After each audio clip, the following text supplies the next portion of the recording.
There was something deeply unsettling about the way 17-year-old Janine Gonzalez behaved inside the interrogation room. She wasn't crying. She wasn't panicking. She wasn't asking whether the victim was alive. Instead, she smiled. She laughed. At moments, she even appeared to be entertaining herself, while detectives questioned her about an attack that had left a 30-year-old mother fighting for her life.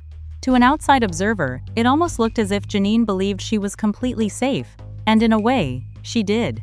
Because long before prosecutors reviewed the evidence, long before a judge handed down a sentence, Janine had already convinced herself of a dangerous lie.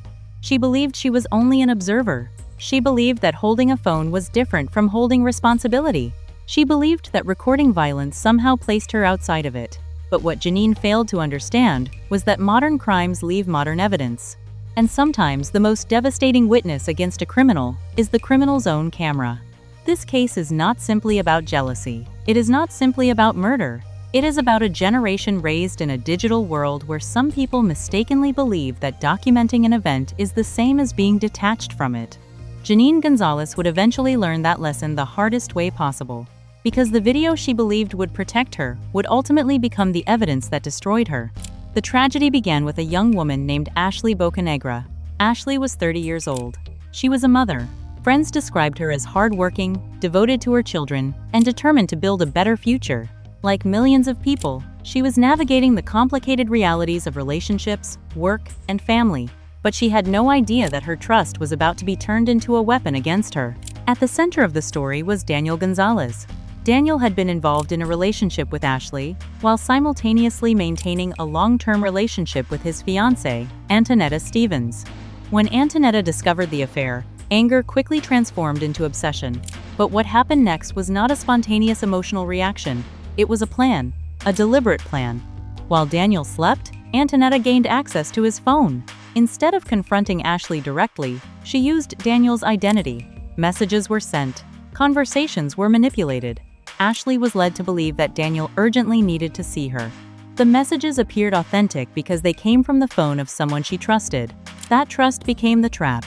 Ashley arrived at the apartment complex believing she was meeting someone she cared about. What she did not know was that she was walking into an ambush. Waiting for her were Antonetta Stevens and 17-year-old Janine Gonzalez. One carried anger, the other carried a phone. At first glance, the phone seems insignificant. In many crime stories, weapons are obvious: knives, guns, physical force. But in this case, the phone became something much more dangerous. It became a tool for participation, a device that captured not only what happened, but also the mindset of the people involved. As Ashley approached, Janine was already recording. The camera was rolling before the confrontation even began. That detail would later become extremely important, because it demonstrated preparation. It showed anticipation, and it suggested that violence was not merely possible, it was expected. What followed was a brutal confrontation fueled by jealousy and humiliation. Ashley was outnumbered. She was confronted by two women who believed they had been wronged. But the reality was more complicated. Daniel had made his own choices. Daniel had created the deception. Yet somehow Ashley became the target. As the argument escalated into physical violence, Janine continued recording. Many people later asked the same question. Why didn't she stop it? Why didn't she intervene? Why didn't she call for help? The answer may lie in one of the most disturbing aspects of the entire case. Janine didn't see herself as a witness to violence. She saw herself as part of a team.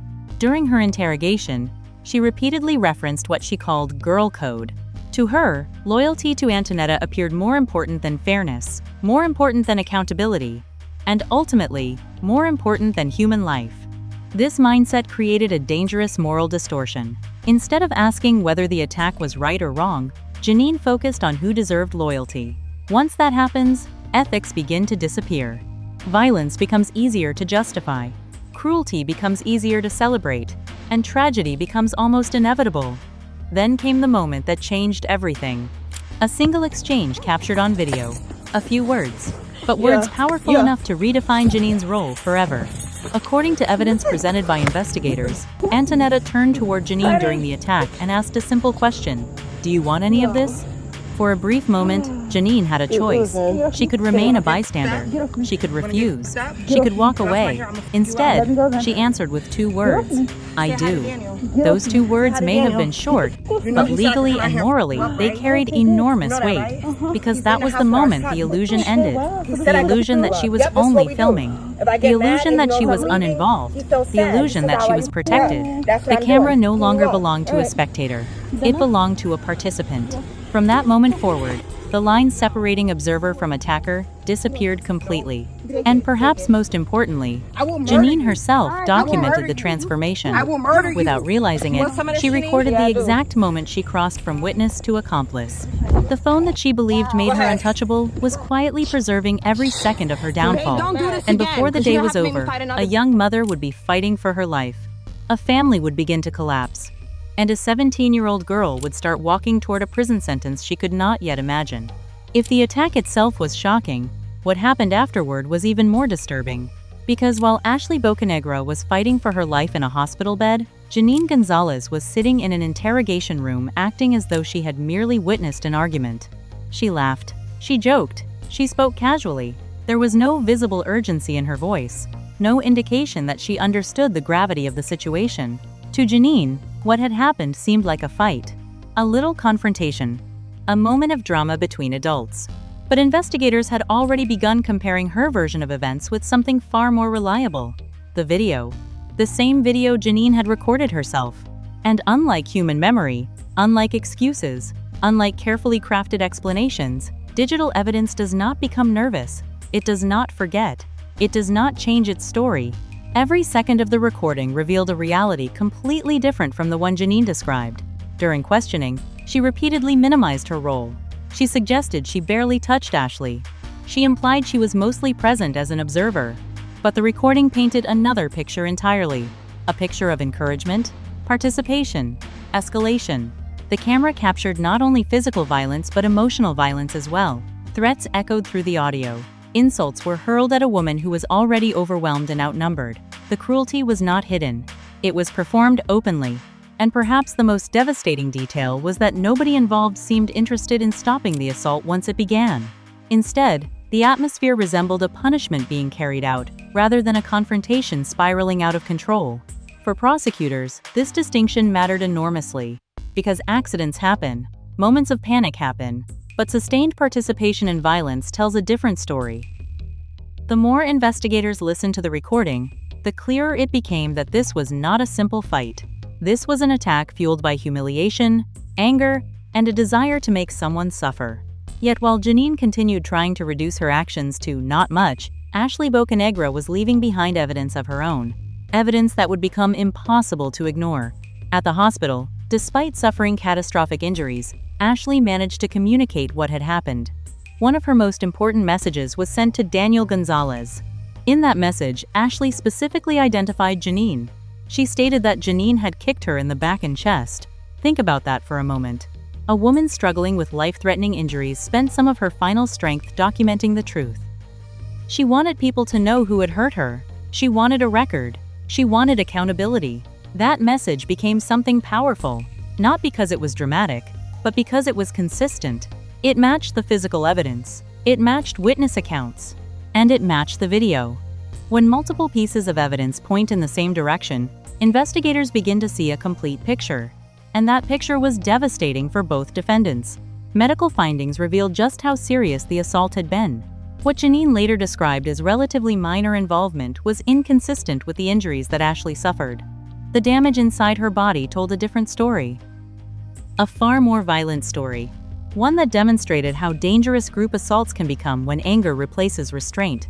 Every punch, every kick, every moment of participation contributed to a chain of events that ultimately ended a human life.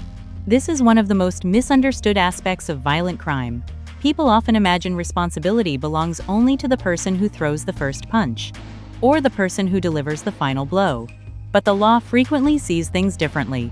And in Georgia, prosecutors had a legal tool specifically designed for situations like this. It is called felony murder. For many people, the term can be confusing. Because felony murder does not necessarily require proof that a defendant intended to kill someone. Instead, it focuses on participation in dangerous criminal acts. Under Georgia law, if a death occurs during the commission of certain serious felonies, every participant can be held responsible for that death. The reasoning is simple. When people willingly engage in violent felonies, they assume responsibility for foreseeable consequences, and death is one of those consequences. For Janine Gonzalez, this legal principle destroyed the fantasy she had built around herself. She believed she was protected because she was 17. She believed she was protected because she did not start the fight. She believed she was protected because she had a phone in her hand instead of a weapon. But the law looked at her actions, not her excuses. The law saw participation. The law saw encouragement. The law saw robbery when Ashley's phone was taken. The law saw aggravated battery during the assault. And because Ashley died as a result of events connected to those crimes, prosecutors argued that felony murder applied to everyone involved. Suddenly, the smiling teenager in the interrogation room was facing the possibility of spending decades behind bars. But the tragedy extended far beyond the courtroom, because every major crime creates victims that never appear in headlines. Ashley Bocanegra left behind 4 children, children who would grow up without their mother, children whose futures were permanently altered by a few minutes of violence. Daniel Gonzalez lost nearly everything. The woman he loved was dead. His fiancée was headed to prison. His younger sister was headed to prison.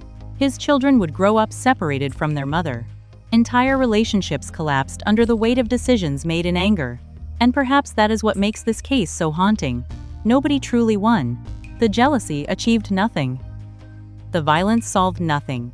The revenge created only more suffering.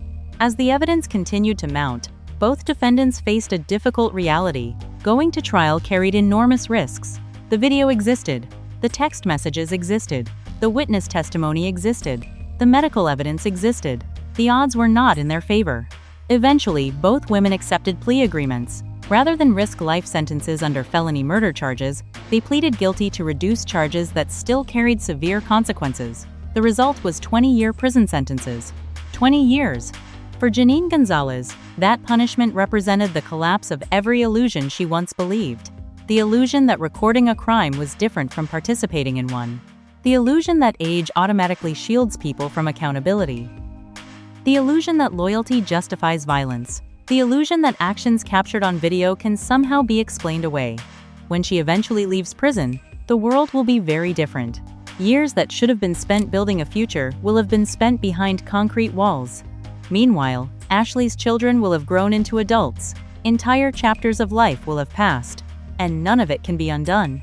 In the end, this case offers a lesson that extends far beyond one apartment complex in Georgia. We live in an age where nearly every event can be recorded.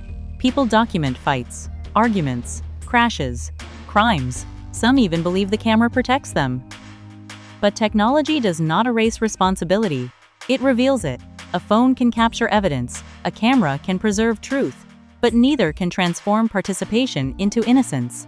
The lens records what happened, and sometimes it records far more than the person holding it ever intended. Janine Gonzalez believed she was documenting someone else's downfall. Instead, she documented her own.